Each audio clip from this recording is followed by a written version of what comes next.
নিজৰ পুত্ৰ চিকিৎসাৰ বাবে সকলো সম্পত্তি বিক্ৰী কৰি সুস্থ কৰিব নোৱাৰিলে দুৰ্ভগীয়া পিতৃয়ে। বাড়িঘর ঘর বাড়ি মারি জমিতে সব বেঁচে যায় রাজার কাছে, এটাই আমার অনুরোধ।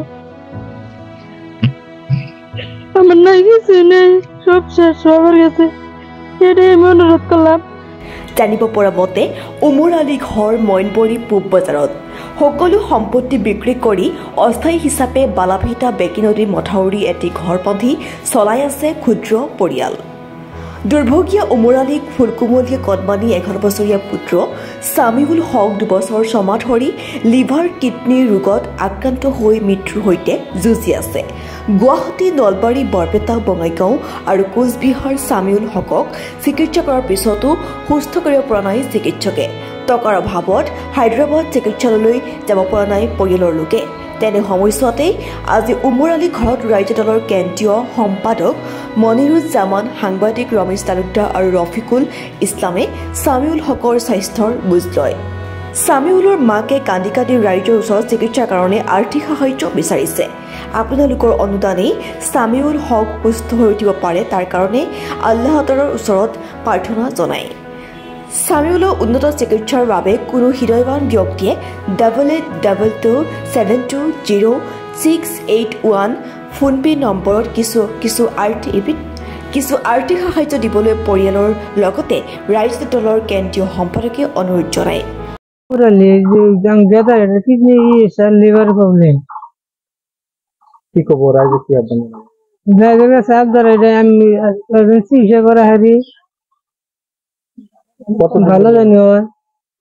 বেমার কত দিন ধরে? 2 বছর ধরে একটু বাড়ি ভিড়া চালাম, তাও বেশি চিকিৎসা করছি, তাও ভালো হয়। কত টাকা লাগে চিকিৎসা করার জন্য? তুমি মেলাড়ি না গে ওদের বাসা বিল্ড মেলাড়ি না কি জানাবা রাইজে কি আহ্বান জানাবা? রাইজে জবাবদার এটা আমাদের নিয়ম করে বাসায় হারি চিকিৎসা করবার নিয়ে কি সহায় করে না। আমার পোলাটার সবাই সহায় করে, আমার নাই বলতে কিছুই নাই। পয়সা ব্যাংক আমি সব শেষ দিছি, আমার কিছুই নেই। বাড়ি ঘর বাড়ি মারির মধ্যে সব বেঁচে শেষ দিছি রাজার কাছে, এটাই আমার অনুরোধ।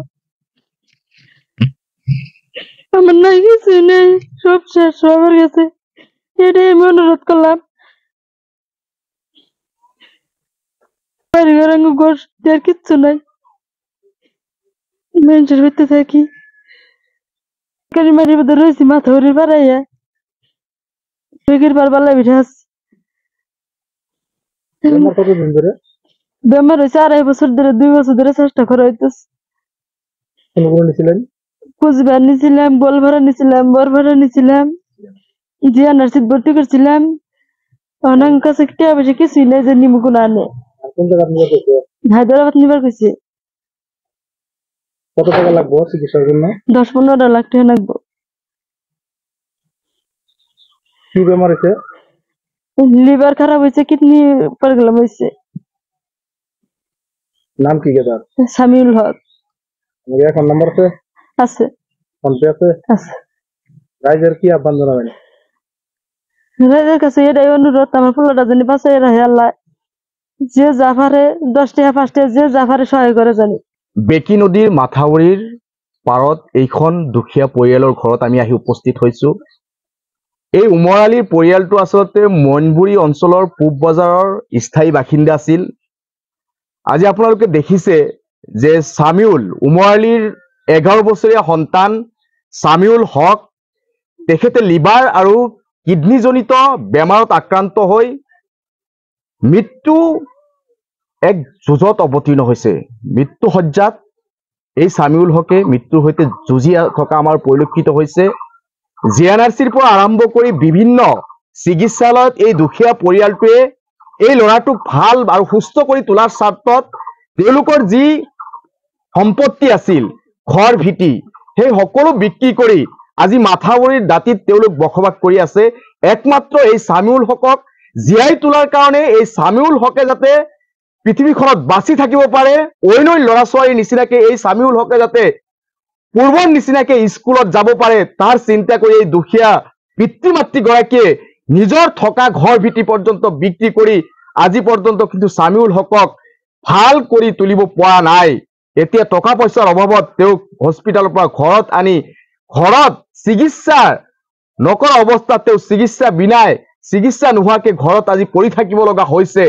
গতিকে এই মুহূৰ্তত এই পৰিয়ালটোৰ আচলতে দুখে পুৰাই পাচিয়ে নধৰা এক অৱস্থা, এক হাহাকাৰ পৰিৱেশ। আজি 7 মাহ ধৰি এই মাথাবৰীত তেওঁ অস্থায়ীভাৱে বসবাস কৰি আছে। এই মাথাবৰীৰ পৰা হয়তো কেতিয়াবা গুচি যাব লাগিব, কিন্তু এই পৰিয়ালটোক আমি কিন্তু অকণমান সহায় কৰিলে নিশ্চিতভাৱেই এই সামিউল হকে চিকিৎসা সেৱা যদি আমি আগবঢ়াব পাৰো, নিশ্চিতভাৱেই সামিউল হক আকৌ পুনৰ নিজৰ জীৱন ঘূৰাই পাব। গতিকে এই মুহূৰ্তত মই বিশ্ববাসী, অসমবাসী, বৰপেটা জিলাবাসী বা সমগ্ৰ ৰাইজক, সৰ্বস্ত ৰাইজক মই এটাই কাটৰ আহ্বান জনাম, আহক আমি সকলোৱে সামিউল হকৰ পৰিয়ালৰ কাষত থিয় হওঁ। এই নিষ্পাপ শিশুগৰাকীক আমি জীয়াই তোলাৰ ক্ষেত্ৰত কিঞ্চিত অৱদান এটা আগবঢ়াই যাতে পৃথিৱীৰ বুকুত এই সামিউল হকে আকৌ জীয়াই উঠে, আকৌ পুনৰ পূৰ্বৰ জীৱন ঘূৰাই পায়, এই সামিউল হকে যাতে লিখা পঢ়া কৰিব পাৰে বা সমাজৰ কাৰণে কাম কৰিব পাৰে, এইখিনি কথা আপোনালোকৰ ওচৰত অনুৰোধ জনাইছো। আমি সকলোৱে এই পৃথিৱীৰ পৰা গুচি যাব লাগিব। বহুত ধনী ধনী মানুহ, প্ৰকাণ্ড বিল্ডিং থকা বা ধন সম্পত্তিৰ চহকী মানুহ কিন্তু এই পৃথিৱীত এদিন হলেও মানে আমি সকলোৱে গুচি যাব লাগিব, বা সেইবোৰ মানুহ ইতিহাস প্ৰসিদ্ধ বিভিন্ন ৰজা মহাৰজাই পৃথিৱীৰ পৰা গুচি গৈছে। আমি সকলোৱে যিহেতু এই পৃথিৱীখনৰ পৰা গুচি যাব লাগিব, ধন সম্পত্তি আমাৰ সকলোৰে আছে নিশ্চিতভাৱেই। এই পৰিয়ালটোক যদি প্ৰত্যেকজনে 10 টকা, 100 টকা, 500 টকা সকলোৱে যদি আমি এই ভিডিঅ'ৰ জৰিয়তে বা সাংবাদিকৰ জৰিয়তে আহ্বান জনাম, তেওঁলোকৰ হয়তো বেংক একাউণ্টৰ ডিটেইলছ আমাৰ দি দিব, ফোন পে নাম্বাৰ দি দিয়া হ'ব। আপোনালোকে ফোন পে বা বেংক একাউণ্টৰ জৰিয়তে যদি আপোনালোক সকলোৱে বা মুছলমান ভাইসকলে যদি জাকাতৰ ধন বা প্ৰত্যেকটো ধৰ্মতে দান খয়ৰাতৰ যি ফজিলত, যি পুণ্য প্ৰত্যেকটো ধৰ্মগ্ৰন্থতে লিপিবদ্ধ আছে। হিন্দু, মুছলমান সকলো জাতি জনগোষ্ঠীৰ মানুহে সকলো ধৰ্মতে যিহেতু দান খয়ৰাতৰ কথা উল্লেখ আছে, গতিকে আহক আমি সকলোৱে মিলি নিজৰ যি দান খয়ৰাত ভগৱান বা আল্লাই কৰিবলৈ আহ্বান জনাইছে, তাৰ প্ৰতি অলপ সুনিৰ্দিষ্টি নিক্ষেপ কৰি এই সামিউল হকৰ চিকিৎসা সেৱাৰ কাৰণে সকলোৱে অকণমান সহায়ৰ হাত আগবঢ়োৱাৰ কাৰণে আকৌ এবাৰ অনুৰোধ জনাইছো। হৰভোগৰ পৰা ৰমেশ তালুকদাৰৰ ৰিপৰ্ট, এনি লাইভ।